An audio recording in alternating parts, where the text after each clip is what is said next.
میں نے ریحانہ کی چادر ہٹائی اور اوپر سے اتار دی۔ دوسرے ہی لمحے میرے پاؤں کے نیچے سے زمین نکل گئی۔ میں جو کہ اس قدر طاقتور تھا، نہ صرف کہ جسمانی طور پر بلکہ ذہنی طور پر بھی، ایک لمحے کے لیے میں بھی لرز اٹھا۔ چادر ہٹانے کے بعد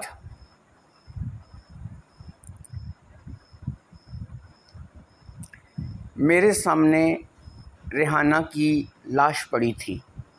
ریحانہ کا گلا کاٹ کر اسے موت کے گھاٹ اتارا گیا تھا۔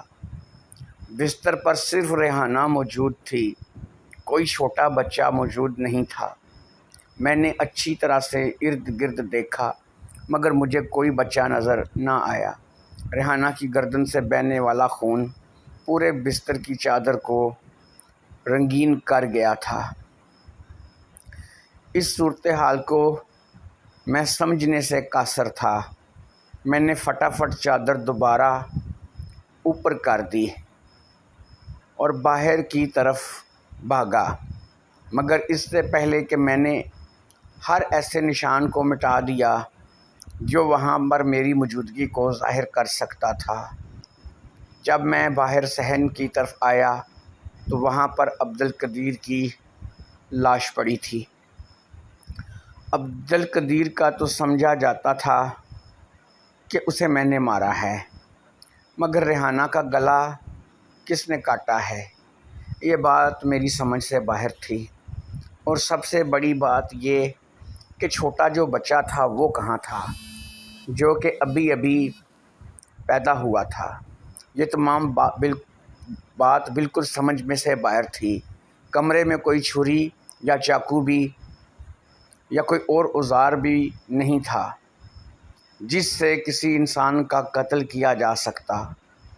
میرے لیے یہاں سے بھاگ جانا اور فوری طور پر اپنے گھر پہنچنا ضروری ہو گیا تھا۔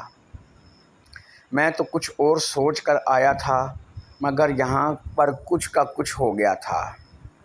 میں اپنے گھر جا کر ہی اس مسئلے کے اوپر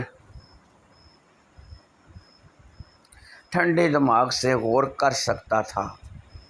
مجھے بہرحال اپنے گھر پہنچنا تھا۔ میں کسی مصیبت میں پھنسنا نہیں چاہتا تھا۔ میں آپ کو یہ بتا دوں، میں نے دستانے پہن رکھے تھے، اس لیے میری انگلیوں کے نشان عبدالقدیر کے گلے پر نہیں ملیں گے۔ اور جو بات مجھے پریشان کر سکتی تھی، میں نے ہر اس بات کو ختم کر دیا تھا۔ میں اسی دیوار کو دوبارہ پھلانگ کر گھر سے باہر نکل آیا۔ میرا گھر یہاں سے زیادہ دور نہیں تھا۔ تھوڑی ہی دیر میں اپنے گھر پہنچ گیا۔ میرے ذہن میں جیسے آندیاں چل رہی تھیں، مجھے کسی بات کی بھی سمجھ نہیں آ رہی تھی۔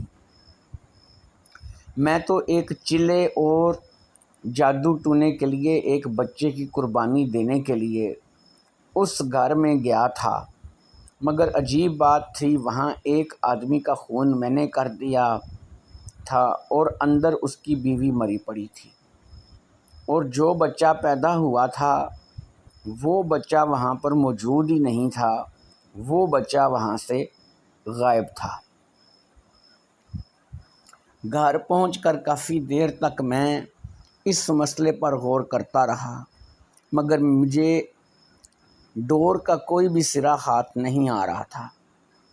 میں نے شروع سے دوبارہ ان واقعات کو سوچنا شروع کر دیا کہ یہ سب کیسے ہوا۔ سب سے پہلے قدیر گھر سے باہر گیا اور دایا لے کر آیا۔ اس وقت تک کمرے کے اندر سے ریحانہ کے کراہنے کی آواز آ رہی تھی۔ پھر دایا اندر چلی گئی اور عبدالقدیر باہر رہ گیا۔ پھر دایا آئی، اس نے بچے کی خوشخبری سنائی اور میں نے باقاعدہ بچے کی آواز سنی۔ پھر دایا رخصت ہو گئی اور عبدالقدیر اندر چلا گیا۔ تقریباً 10 منٹ تک عبد القدیر کمرے کے اندر رہا، پھر وہ جیسے ہی باہر نکلا میں نے اسے دبوچ لیا اور اس کو ہلاک کر دیا۔ اسے مار کر میں اندر گیا تو اندر ریحانہ کی لاش ملی، جسے کسی چھری یا چاقو سے ذبح کیا گیا تھا۔ بچہ کمرے میں کہیں بھی موجود نہیں تھا اور کمرے میں کوئی اور بھی موجود نہیں تھا۔ اس بات نے مجھے پریشان کر کے رکھ دیا تھا، کچھ سمجھ میں نہیں آ رہا تھا کہ یہ کیا ہوا ہے۔ عبد القدیر جب اندر گیا، چلو اس نے اپنی بیوی کو ذبح کیا، مگر پھر اپنے بچے کو کہاں چھوڑ دیا، اور پھر اس نے اپنی بیوی کو ذبح ہی کیوں کیا؟ چلو مان لیا، کر دیا، تو پھر بچہ کہاں ہے؟ بچے کی آواز میں نے خود سنی تھی۔ ہاں، کمرے میں ایک چھوٹا سا روشن دان تھا، مگر کیا بچہ روشن دان سے باہر نکل گیا یا خود عبد القدیر نے بچے کو روشن دان سے باہر پھینک دیا؟ اگر پھینک ہی دیا تو کیوں؟ وہ تو عبد القدیر کا اپنا بیٹا تھا۔ چلو مان لیا عبد القدیر کمرے میں داخل ہوا، اس نے اپنی بیوی کا خون کیا اور بچے کو روشن دان سے باہر پھینک دیا، ساتھ میں وہ ہتھیار پھینک دیا جس سے اس نے اپنی بیوی کو مارا تھا۔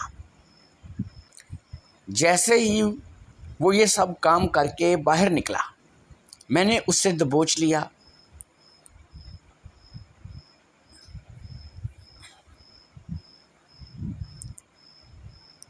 اور اسے مار ڈالا۔ اگر واقعی کچھ ہوا ہے اور اسی طرح سے ہوا ہے جیسے میں نے سوچا ہے، تو بچہ روشن دان سے باہر کھیتوں کی طرف ہوگا، اس سے پہلے کہ اسے کتے یا گیدڑ کھا جائیں۔